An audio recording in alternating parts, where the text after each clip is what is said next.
Benvinguts a tots i totes en aquest vídeo on intentarem explicar de forma breu el funcionament concret i específic d'un d'aquests indicadors que podem trobar a la diagnosi econòmica de Menorca.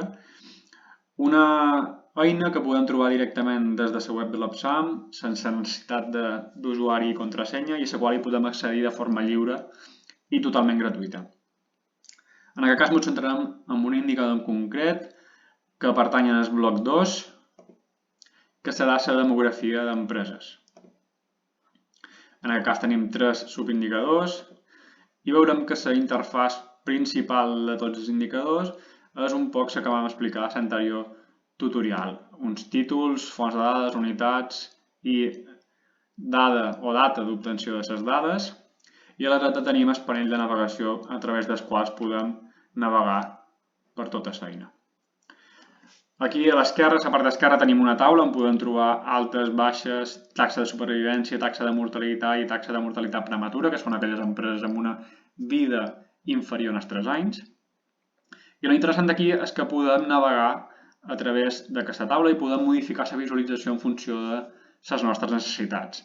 En aquest cas, si ens interessa saber l'any amb una taxa de mortalitat prematura més elevada, podem emprar el segmentador, o en aquest cas el filtro d'aquesta columna en concret, i ens permet ajustar la taula en funció de les nostres necessitats o objectius en aquell moment. Per tant, veiem com l'any amb una taxa de mortalitat prematura més alta són les empreses que van néixer o que es van crear l'any 2005. A la part dreta tenim un Trimap on veiem aquesta mateixa dada de forma un poc més visual. I els dos gràfics que tenim a baix ens mostra aquesta evolució de la taxa de supervivència i taxa de mortalitat. Per tant, de les empreses aquelles que es van crear l'any 95, quantes encara estan actives i quantes ja no hi estan. Podem veure l'evolució des de l'any 90 fins a l'any 2021. L'interessant d'aquests gràfics és que se podem convertir en una taula. Per tant, si clicam amb el botó dret, podem seleccionar Mostra com a taula i ens mostra aquest gràfic en forma de taula. Per tant, podem emprar aquestes dades per altres objectius. També podem seleccionar el mode d'enfocament per poder veure el gràfic de forma molt més clara i molt més còmoda i on podem analitzar en detall l'evolució de les tendències i les variables. Això ho podem fer per totes les visualitzacions, ho mostrem com a taula i aquí ho mostrem en gros. Des d'aquí podem tornar a l'índex de demografia i podem anar a l'altre subindicador, on trobam, en aquest cas, un segmentador per sectors que ens mostra, per exemple, les dades de cada sector i, per tant, les variables es modifiquen en funció dels sectors que jo vagi triant. Si triem 2 sectors, les dades es modifiquen en relació a aquests sectors. Sempre hi haurà visualitzacions que no es mouen perquè són fixes i, per tant, no depenen d'aquest segmentador, com és el cas del top 5 de sectors amb una major mortalitat prematura. Per tant, aquesta visualització no depèn del sector, sinó que ja se considera tots per defecte. Per tant, veiem com el sector amb una taxa de mortalitat prematura més elevada són les activitats administratives, per tant, el sector N.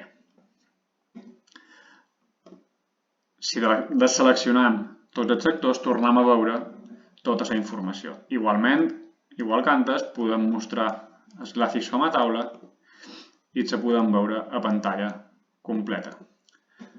D'aquí podem fer captures de pantalla, podem fer retalls per incorporar-ho a qualsevol document o descarregar-ho a mode d'imatge. En aquest cas aquí, un gràfic interessant és la mitjana versus esperança de vida, on veiem si les empreses actualment actives o que estan actives avui en dia tenen una edat major a l'esperança de vida que solien tenir les empreses d'aquest sector. D'acord? I per últim, per acabar, podem anar a aquest tercer subindicador on tenim una piràmide d'edat per empreses. Per tant, en aquest segmentador, que també tenim subsectors, podem seleccionar qualsevol dels sectors i ens mostra l'edat que tenen les empreses actives avui en dia a Menorca. Per tant, veiem com el comerç és un sector relativament jove, on 332 empreses del total que existeixen, per tant, veiem com és un 33%, tenen entre 1 i 10 anys. 294 tenen entre 11 i 20 anys i 244 tenen entre 21 i 30 anys. Ens anéssim a un sector on l'edat sol ser o té una edat major, en aquest cas indústria manufacturera, veuríem com 112 empreses, per tant, el 31%, tenen entre 21 i 30 anys. Per tant, és un sector molt més envellit que el comerç. Com antes, podem mostrar això com a taula, podem emprar aquesta taula en funció de les nostres necessitats i podem mostrar-ho amb el mode d'enfocament per veure-ho més clar. I fins aquí aquest tutorial que intenta mostrar un poc com funciona la navegació dins els sectors i com podem modificar les visualitzacions en funció de la dada que intentem cercar. Gràcies.